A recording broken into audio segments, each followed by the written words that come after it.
함께 기도하시겠습니다. 하나님 아버지 감사드립니다. 이 시간 하나님의 말씀을 듣기 원합니다. 성령 하나님께서 이곳 가운데 임재하여 주시고 우리 각 심령 가운데 말씀하여 주시옵소서.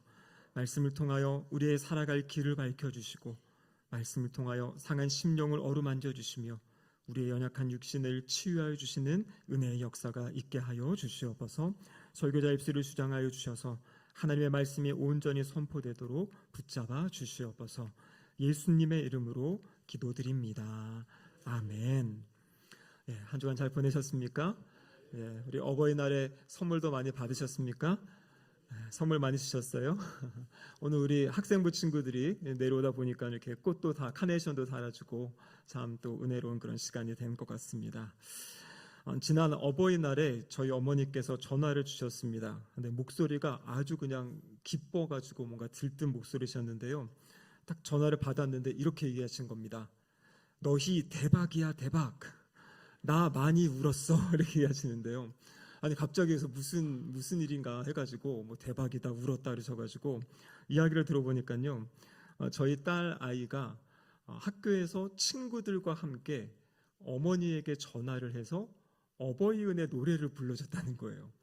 그래서 그 노래가 너무 감동이 되고 또 친구들이 옆에서 뭐 할머니 사랑해요 막 이렇게 외쳐주기도 해가지고 그러면서 저희에게 너희한테는 전화 안 왔냐 그래가지고 저희한테는 전화 안 왔는데요. 그래서 근데 그것이 너무 감동이 되셨다고 너무 기쁘셔가지고 저희에게 전화를 하셨습니다. 그래서 저희가 저녁에 저희 아이가 와서 무슨 일이냐 어떻게 그게 뭐 오후 2시인가 이때쯤이었거든요. 그래서 무슨 일이냐 했더니 음악 선생님이 좋은 이벤트를 하신 거였어요. 음악 시간에 아이들에게 부모님에게 아니면 조부모님에게 이렇게 전화해서 노래를 들려주기 원하는 사람들을 이렇게 손달라 그래가지고 그 친구들 엄마에게 아빠에게 또 할머니에게 이렇게 이제 전화를 했는데 저희 딸아이가 그 분위기를 보고서 이거 엄마 아빠한테 해서는 안 되겠다. 그럼 저희가 해봤자 리액션이 별로 없어가지고 썰렁할 것 같아서 그래서 할머니를 선택했는데 역시나 할머니. 저희 어머니는요 받자마자 하이야 하면서 이제 막 엄청난 하이톤이시거든요. 열정이 넘치십니다. 그래서 저희 어머니가 너무 감동을 받으셔가지고 그 수학이 다 되고 내가 간식 사줄게 그러면서 이제 막 이렇게 돈도 보내주시고 그래서 아이도 기뻐하고 어머니도 기뻐하는 이제 그런 모습을 보게 되었습니다. 그래서 하나님은 때로 이 자녀들, 이 손주들의 어떤 작은 사랑의 고백, 그런 작은 이벤트 하나로 부모님의 마음에 이런 새로운 생기를 불어넣어 주시는 그런 것을 보게 됩니다. 우리가 5월을 시작하면서 우리가 큐티 본문, 생명의 삶 본문이 지금 룻기 말씀이죠. 어제까지 룻기 말씀이 이제 끝나는데요. 근데 룻기를 보면서 계속 새벽 설교를 하고 또 말씀 묵상하는 가운데 이 가족에 대한 모습을 계속 돌아보고 생각하게 된 것 같습니다. 어제 우리 제자훈련 시간에 룻기 말씀을 함께 나누는데요. 같은 본문을 가지고도 다 다르시더라고요. 어떤 분은 룻의 모습을 통해서 어떤 분은 나오미, 어머니 나오미의 모습, 또 어떤 분은 보아스의 모습, 또 어떤 분들은 그 주변에서 이 보아스를 또 칭찬하고 격려하는 어떤 이런 모습을 통해서 각자에게 주시는 어떤 하나님의 음성들 또 메시지들을 나누는 그런 시간을 가졌습니다. 오늘 제목이 마라가 나오미로 변한 이후입니다. 이 룻기 1장에 보면 어떤 이야기가 있냐면요, 이 나오미가 고향으로 돌아왔습니다. 많은 사람들이 나오미가 왔다 이렇게 환영을 했어요. 근데 그때 나오미가 얘기가 뭐냐면 나를 더 이상 나오미라고 부르지 마세요. 나를 마라라고 부르세요. 이렇게 이야기합니다. 이 나오미라는 이름의 뜻이 기쁨, 즐거움 이런 뜻이에요. 근데 마라의 뜻은 뭐냐면 괴로움, 고통스러움 그런 겁니다. 그러니까 지금 이 모압 땅에 갔다가 고향에 돌아오는데 모든 걸 잃고 돌아온 자신의 상황, 나 지금 기쁘지 않아요. 나 즐겁지 않아요. 나 지금 고통 가운데 있습니다. 어려움 가운데 있습니다라고 사람들에게 이야기하는 겁니다. 근데 이 룻기의 마지막 장면, 오늘 이 장면에 보면요, 다시 이 나오미가 그 나오미의 그 마라의 삶에서 이제 나오미로 변화되어지는 그런 모습을 보게 됩니다. 그래서 하나님께서 어떻게 이 나오미의 삶에 역사하셔서 이 나오미의 그 힘들고 고통스러웠던 삶이 다시 행복하고 즐거운 삶으로 변화되었는지 오늘 본문을 통해서 함께 살펴보도록 하겠습니다. 첫 번째로 하나님은요, 신실한 사람을 동행하게 하심으로 인생의 어려움 가운데 있는 사람들을 위로해 주십니다. 동행자를 하나님이 붙여주시는 거예요. 이 룻기의 내용은 이렇습니다. 베들레헴에 한 가족이 있었는데요, 이 베들레헴에 살다가 베들레헴에 흉년이 들게 됩니다. 사실 이스라엘 백성들에게 그 땅이라는 것은 하나님이 주신 기업이거든요. 그 기업을 지키며 살아야 되는데 이 가장 엘리멜렉이 너무 힘들다, 저기 모압 땅에 가면 먹을 것이 풍부하다더라. 그래서 이 가정이요, 하나님이 주신 유업을 내려놓고 모압 땅으로 이민을 가게 됩니다. 거기 가면 뭔가 더 잘 살 것 같고 거기 가면 뭔가 좋은 일이 많을 것 같아서 이민을 갔는데요, 가서 살다 보니까 어쩐 일인지 이 엘리멜렉이 죽고, 그러니까 나오미에게 있어서는 남편이 죽고 2명의 아들까지도 죽게 됩니다. 이 2아들은 결혼을 한 상태였지만 이 자녀가 없이 2아들이 죽게 되는 것이에요. 그러니까 나오미 자신도 과부가 되었고요, 자신의 2며느리도 과부가 된 상황. 그러면 고대 사회에서 이 과부는 가장 그 사회에서 어렵고 힘든 삶을 살 수밖에 없습니다. 남성 위주의 사회에서 여성으로서 무엇인가 할 수 있는 것이 없는 그런 시대거든요. 그러니까 3명의 과부가 모여 살던 이곳. 그런데 이 나오미에게 저 베들레헴 땅, 이 고향에 하나님이 은혜를 주셨다. 그곳에 먹을 것이 풍성하다는 이야기를 듣고요, 고향으로 돌아가기로 결심을 합니다. 그러면서 며느리들에게 너희들은 너희 친정으로 돌아가고 또 새로운 그런 만남을 가지고 가정을 꾸리며 살면 좋겠다라고 이야기하면서 혼자 가려고 해요. 그런데 며느리들이 처음에는 같이 가겠다, 어머니와 함께 하겠다 하는데요, 나오미가 또 너희들은 여기 머물러라 하니까 한 며느리, 오르바라는 며느리는 친정으로 돌아갑니다. 근데 다른 한 며느리, 오늘 룻기 이 제목의 이름에 있는 그 룻은 어머니를 따라가겠다고 이야기하고 있어요. 그때 룻이 뭐라고 이야기하냐면, 내가 어머니를 붙쫓겠다라는, 붙쫓는다, 사실 우리가 별로 사용하지 않는 단어인데요, 이 붙쫓는다라는 단어, 이 히브리어 이 단어는 창세기 2장에 보면요, 남자가 부모를 떠나 아내와 합하여 한 몸이 된다, 합한다라는, 그러니까 붙쫓는다는 것은 그만큼 아주 친밀하게, 아주 강하게 결속되어지는 그런 관계를 바로 붙쫓는 관계입니다. 그러니까 이 룻은 어머니에게 자기의 삶 전부를 내어놓는 어떤 그런 모습으로 어머니를 따라가겠다고 이야기하는 거예요. 그러면서 그가 고백했던 놀라운 고백이 있는데요, 룻기 1장 16절 말씀입니다. 우리 같이 한번 읽어보겠습니다. 룻이 이르되 내게 어머니를 떠나며 어머니를 따르지 말고 돌아가라 강권하지 마옵소서. 어머니께서 가시는 곳에 나도 가고 어머니께서 머무시는 곳에 나도 머물겠나이다. 어머니의 백성이 나의 백성이 되고 어머니의 하나님이 나의 하나님이 되시리니. 아멘. 그럼 여기 보면요, 어머니 자꾸 저한테 돌아가라고 하지 마세요. 저 어머니와 함께 갈 겁니다. 어머니의 백성이 저의 백성이 되고 무엇보다도 어머니의 하나님이 나의 하나님이 될 것입니다 라고 고백하고 있어요. 그러니까 이 고백을 보면 룻은 단순히 어떤 효심에 의한 것만이 아니라 어머니를 사랑하고 어머니를 존중하고 어머니를 섬기는 것뿐만 아니라 어머니와 함께 이 베들레헴에 가서 하나님의 그 임재 아래, 하나님의 날개 아래 가서 하나님의 보호하심을 받고 싶은 그 마음이 룻에게 있었던 것입니다. 그러니까 이 나오미가 이방 땅에 와서 살았지만 자신의 며느리가 어머님의 하나님이 나의 하나님이 되기 원한다. 아마 그 룻의 시어머니의 삶의 모습을 통해서 이 며느리가 하나님을 만난 것 같아요. 그래서 자신이 친정으로 돌아가면 이제 하나님을 섬길 수 없고 그 이방, 이 모압 민족들이 섬기는 신을 섬겨야 되니까 나는 어머니를 따라가서 어머니의 하나님을 함께 섬기겠습니다라고 고백하고 있는 것입니다. 여러분, 나오미의 인생 텅 빈 인생입니다. 재산도 다 잃었고요, 남편도 잃고 아들들도 잃고 말 그대로 그냥 혼자 텅 빈 손으로 돌아갈 수밖에 없는 그 자리에 이 룻이 제가 어머니와 함께 가겠습니다, 함께 하겠습니다라고 어머니 곁에 머무는 것이에요. 룻이 어머니에게 제가 앞으로 어머니를 어떻게 잘 해드리겠습니다, 뭐를 잘 챙겨드리겠습니다. 여러분, 아무런 약속할 수 없는 상황이거든요. 그냥 제가 어머니 곁에 머물겠습니다라는 그 고백. 여러분, 그런데 바로 나오미에게는 그것이 엄청난 힘이 되었을 것입니다. 다른 어떤 것보다도 나와 함께 해주는 사람, 나와 대화할 수 있고 나와 교제할 수 있는 사람이 있다라는 것이 그 나오미에게는 큰 위로가 되었을 것이에요. 여러분, 우리 부모님들도 마찬가지입니다.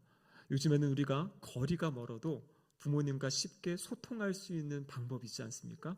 그게 무엇입니까? 이 전화기, 핸드폰은 요즘에 다 가지고 계시죠? 그래서 아마 기다리고 계실지도 몰라요. 오히려 더 잘 연락할 수 있으니까. 그런데 안타깝게도 저희가 연락을 잘 못하고 있는 거죠. 어버이날에도 제가 먼저 전화를 못 드리고 어머니가 먼저 전화하셔가지고 또 이야기하셨던 그 모습들, 그게 어떻게 보면 바쁘게 또 분주하게 살아가는 우리의 모습인 것 같습니다. 제가 이전 교회에 있을 때 한 권사님이 이제 그런 이야기를 하셨어요. 목사님, 나는 너무 행복해요. 나는 너무 좋아요. 이 권사님은 이제 남편분은 이제 치매도 있으시고 몸이 많이 안 좋으셔서 이제 요양원에 계시고 혼자 이렇게 생활하고 계셨는데요. 왜 그렇게 행복하시고 좋으십니까? 했더니 이 아드님, 둘째 아들이 하루에 2번씩 전화를 하신다는 거예요. 그러면서 어머니 식사는 하셨어요? 어머니 지금 뭐 하고 계세요? 저는 이렇게 지내고 있어요라고 하면서 이제 50이 넘은 아들이 그렇게 어머니를 챙겨드리는, 그래서 어머니가 나는 다른 거 아무것도 받지 않아도 우리 아들이 이렇게 나를 생각해주고 나를 이렇게 관심 가져주고 나를 사랑해주는 거, 그것 때문에 저는 너무나 행복합니다라고 고백하셨던 우리 권사님을 기억합니다. 여러분, 그렇습니다. 우리가 첫 번째로 우리 부모님을 사랑한다, 우리 부모님을 존경하고 공경한다, 다른 어떤 것이 아니라 함께 있어드리는 것이에요. 이 어버이날 하면 이게 전해오는 그런 예화가 있습니다. 정확한 출처는 모르겠지만 어떤 이야기냐면요, 한 이 여자분이 요양원에 있는 어머니를 매일 찾아가서 어머니 손도 붙잡아드리고 이런저런 이야기도 하고 있어요. 근데 주변 사람들이 묻는 겁니다. 아니, 지금 어머니가 치매 때문에 당신이 딸인지도 알지 못하는데 이렇게 와가지고 매일 오는 것이 힘들지 않냐, 그런 이야기를 했는데요, 이 딸이 했던 얘기가 그거라는 것이에요. 어머니는 나를 기억하지 몰라도, 기억 못하실지도 몰라도 그분은 나의 어머니십니다. 나는 그분을 알기 때문에 나는 어머니와 함께합니다 라는 그러한 이야기를 했다고 합니다. 여러분, 무엇을 해드리는 것보다 중요한 것은 함께 있는 것이고요, 함께 있다라는 것을 이렇게 표현하고 알려드리는 것입니다. 우리가 이 땅을 살아갈 때 우리에게 은혜를 주셨던 그 부모님의 사랑, 부모님의 은혜를 기억하시면서 우리 부모님과 함께 하시는 그런 우리 성도님들 되시기를 주님의 이름으로 축복합니다. 두 번째로, 이 삶이, 이 마라가 나오미로 변한 이유는 무엇이냐면 하나님께서 사람들을 통해서 하나님의 사랑을 이 나오미에게 전해주셨기 때문이에요. 여러분, 베들레헴으로 돌아온 다음에 성경을 보면 우연과도 같은 일들이 반복되어져서 나타납니다. 룻이 나가서 그냥 일을 했는데 찾아간 곳이 보아스라는 그 기업 물을 사람의 밭이었어요. 그래서 일을 하게 되고요. 그리고 이제 보아스가 내가 너의 기업을 물겠다라고 하고, 그 전에 나보다 앞선 사람이 있으니까 그 사람에게 먼저 의향을 물어보고, 그리고 그 사람이 거절하면 내가 책임을 지겠다 약속을 했는데요, 성경을 보면요, 다음날 그 사람이 성문에 앉아 있을 때 마침 그 아무개 씨가 지나갔다. 마침. 이게 뭐냐면요, 겉으로 볼 때는 우연인 것 같지만 하나님께서 그 삶에 끊임없이 개입하시고 함께 하시고 특별히 사람들을 보내주시는 그 은혜를 경험하게 되는 겁니다. 이 나오미에게는요, 나오미 어머니를 따라가겠다는 자신의 그 며느리가 있었고요, 근데 며느리와 또 관계 가운데 이 보아스, 자신의 책임을 다하는 그 보아스, 그리고 오늘 이 마지막에 보면은요, 하나님께서 그 룻과 또 보아스를 결혼하게 하시고 하나님이 그들에게 또 자녀를 주셔서 그 자녀를 통해서 또 이 나오미의 마음에 그러한 은혜를, 또 기쁨을 주는 것을 보게 되는 겁니다. 그래서 오늘 본문 14절과 15절에 보면 이렇게 기록되어 있습니다. 여인들이 나오미에게 이르되 찬송할지로다, 여호와께서 오늘 내게 기업 물을 자가 없게 하지 아니하셨도다. 이 아이의 이름이 이스라엘 중에 유명하게 되기를 원하노라. 이는 내 생명의 회복자이며 내 노년의 봉양자라. 곧 너를 사랑하며 7 아들보다 귀한 내 며느리가 낳은 자로다 하니라. 그럼 여기 보면요, 이 사실 손주이지 않습니까? 근데 손주가 어떻게 보면은 룻에게 가장 기쁨이 돼야 되는데 오늘 본문을 보면은 그 어머니, 할머니에게 가장 기쁨이 돼요.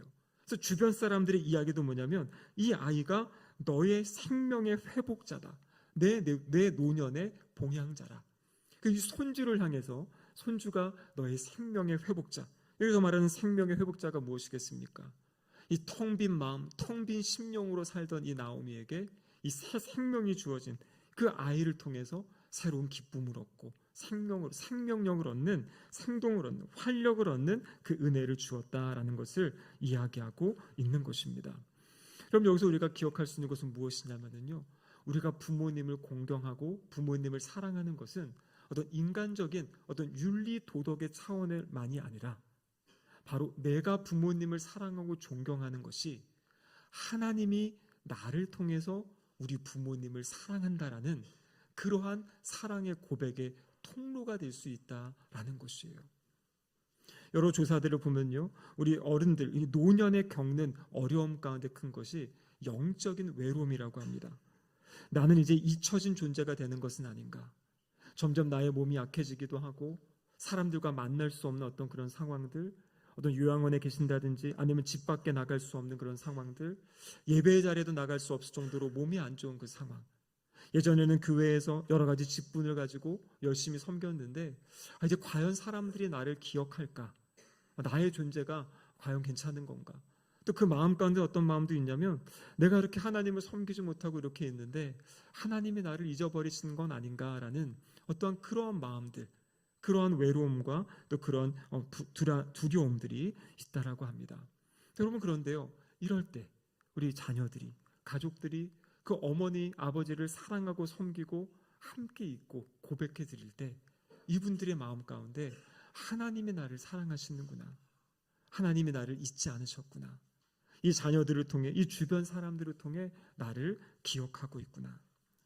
제가 이제 토요일마다 우리 권사님 한 분께 전화를 드리고 기도해 드리고 있습니다. 교회를 나오지 못하셔서 우리 원로 목사님 때부터 이렇게 하셨다고 해서 제가 이어서 이렇게 기도하고 있는데요, 요즘에 권사님과 통화할 때마다 제 마음이 너무나 아파요. 처음에 연락드리고 전화하고 통화할 때보다 목소리도 많이 힘이 없으시고 또 기억도 약간 너무 어려우신 것 같고, 지난주 같은 경우에는 여러 차례 전화를 드렸는데 또 전화를 또 받지 못하시더라고요. 그래서 어제도 이렇게 통화하면서 제가 여쭤봤어요. 근데 말을 잘 못하셨어요. 근데 제가 그 생각을 한 거예요.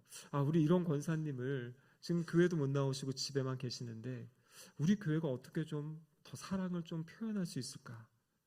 그리고 어떻게 좀 이렇게 우리 교회를 위해 헌신하고 수고하셨던 분들에게 그 사랑의 이야기들을 우리가 잊지 않고 있습니다. 하나님이 지금도 우리 권사님 사랑하십니다. 그 사랑을 좀 전할 방법이 있을지 숙제 내드리겠습니다. 한번 같이 고민해 보시고요. 지금 교회에 나오지 않는, 제가 보니까 이사를 가셨는데 또 연로하셔가지고 주변 교회도 못 나가시고 그냥 집에 계신 분들이 계시더라고요. 그런 분들에게 우리가 어떻게 우리가 권사님을, 우리 장로님을 기억하고 있습니다. 사랑하고 있습니다. 그럼 이것이 무엇이냐면 그냥 어른을 공경하는 차원이 아니라 하나님이 나를 잊지 않고 계시는구나, 저 믿음의 사람들을 통해 나에게 관심을 갖고 나를 위해 기도한다 하고 나를 사랑해주고 챙겨주고 있구나라는 이제 그러한 것들을 통해서 우리가 바로 하나님의 그 사랑을 전하는 통로로 하나님이 우리를 사용하신다라는 것이에요. 여러분, 예수님께서 십자가에 달리셔서 돌아가실 때 그 십자가에서 얼마나 많이 고통스러우셨습니까? 그 십자가의 사건은 온 인류를 구원하시기 위한, 죄악 가운데 있는 인류의 죄를 담당하시고 짊어지시고 하시는 아주 엄청난 사건의 그 구원의 여정이지 않습니까? 근데 여러분, 그 순간에도 우리 예수님이 어떻게 하십니까?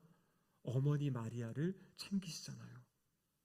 어머니에게 요한을 이야기하면서 너의 어머니다, 어머니의 아들입니다. 그러니까 엄청난 지금 하나님 나라 일을 감당하는 그 순간, 그 마지막 순간에도 육신의 어머니를 챙기시는 그 모습, 그럼 그것이 바로 우리 하나님의 사랑인 줄로 믿습니다. 우리가 엄청나게 큰 일, 보여지는 일, 다양한 일들 할 수 있죠. 하지만 여러분, 그것과 함께 우리가 놓치지 말아야 될 것은 우리 옆에 계신, 또 우리 주변에 있는 하나님이 우리와 함께하게 하신 귀한 그 어른들, 또 귀한 우리 성도들을 함께 돕고 섬기고 챙기는 그러한 일인 줄로 믿습니다. 그래서 바로 우리의 그 섬김이 하나님의 사랑, 하나님의 은혜의 통로가 되는 줄로 믿습니다. 마지막으로 세 번째는요, 하나님은 이 가정의 회복을 통해서 이 구원의 역사를 이루어 가십니다. 여러분, 오늘 본문 마지막에 보면 17절에 그 아이가 오벳이라고 하는데요, 이 오벳이 누구냐면 다윗의 할아버지예요. 이렇게 태어난 오벳, 나오미는 오벳밖에 몰랐겠죠. 근데 오벳이 이새를 낳고 이새가 다윗을 낳게 됩니다. 그리고 다윗의 후손으로 예수 그리스도가 오시게 되잖아요. 그러니까 이 가정에 그냥 눈으로 보면은 한 명의 아이가 주어진 건데요, 하나님은 그 아이를 통해서 하나님 나라의 놀라운 일들을 행하신다라는 것입니다. 여러분, 우리에게 주신, 우리 가정에 주신, 또 우리 교회 공동체 안에 주신 우리 자녀들, 다음 세대들, 여러분 지금 이제 자라나는 세대들이에요. 근데 우리는 언제나 기대하며 소망하면 좋겠어요. 하나님, 이 아이들이 우리 가정의 기쁨이고 교회의 기쁨일 뿐만 아니라 이 아이들을 통해서 하나님의 나라가 세워져 가고 하나님이 계획하신 그 뜻들이 이 아이들을 통해서 하나하나 펼쳐져 가는 어떤 그러한 소망을 갖는 것. 그래서 나오미의 마음 가운데 그 소망이 있는 거죠. 하나님이 이 아이를 통해 이제 우리 가문에 또 새로운 일을 행하실 거다. 하나님의 그 행하실 일을 기대하며 기뻐했던 그 모습이 바로 나오미의 모습입니다. 제가 저희 부모님을 찾아가지 못하니까요, 저희 부모님을 또 오시라 그랬습니다. 저녁 식사를 같이 이제 대접해 드리려고 해서 오셔서 저녁 식사를 하다가 그런 얘기를 했어요. 이제 저희 아이들이 어떻게 커야 되나 뭐 이런 얘기 하다가 제가 그런 얘기를 했어요. 이제는 의도적으로 목적을 가지고 이 목회자를 키우고 선교사를 키워야 될 시대가 된 것 같습니다. 여러분, 교회 안에 지금 다음 세대 이 사역할 수 있는 사람들이 없어지고 있어요. 그래서 제가 얼마 전에 기도하다가 회개했습니다.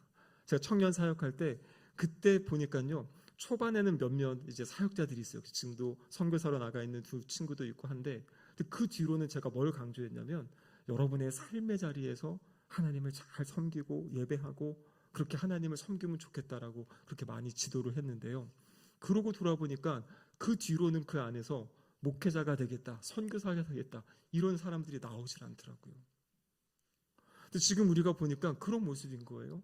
목회자인 저희들까지도 우리 자녀들이 뭔가 하나님 나라를 위해 더 사역해야겠다라는 그 마음들보다 힘드니까, 어려우니까 누군가 하겠지, 그냥 다른 일 잘 하면서 살아도 되겠지, 이런 생각들을 하게 돼요.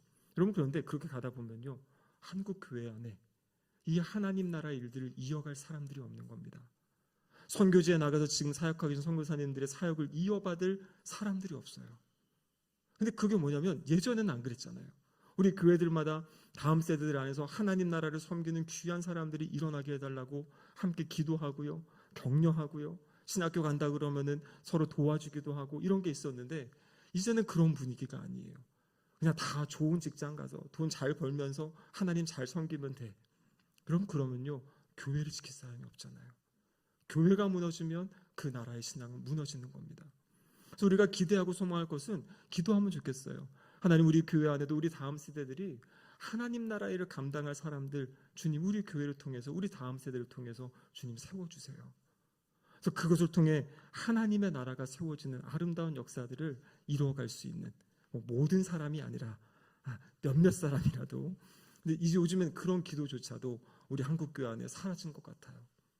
지금 신학교마다 신학생들이 없어가지고 신학교들이 이제 없어질 위기에 처하는, 그게 무엇이냐면 앞으로 한국교회의 이 영적인 사역들을 이어갈 사람들이 대가 끊기는 그런 일들이 일어나게 된다라는 것입니다.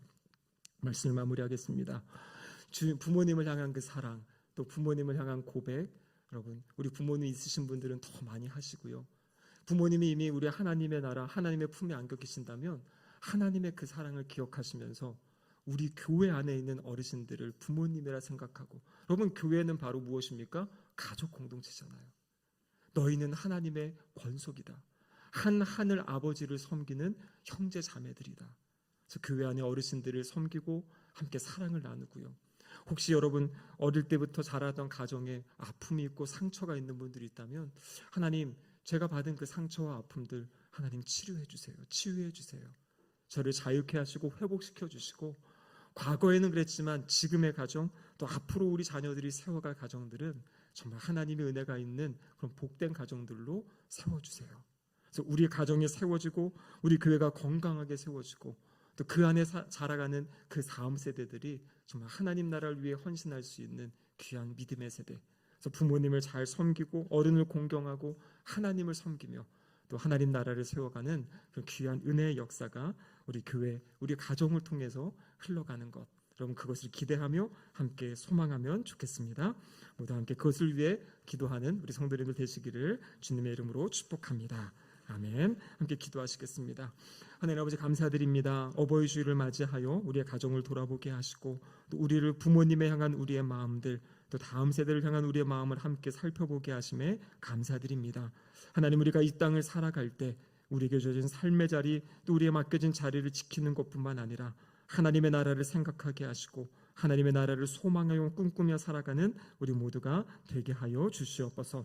신기독에 속한 모든 가정마다 하나님을 예배하는 거룩한 가정들로 주님 세워주셔서 하늘로부터 오는 신령한 은혜와 복을 누리며 살아가는 우리 모두가 되게 하여 주시옵소서. 특별히 연로하셔서 교회 나와 예배드리실 수 없는 우리 어르신들, 하나님 그 자리에 주님 친히 함께하여 주시고 위로하시고 격려하여 주시며 또 우리가 그분들에게 또 하나님의 은혜의 통로로, 사랑의 통로로 쓰임받을 수 있도록 인도하여 주시옵소서. 예수님의 이름으로 기도드립니다. 아멘.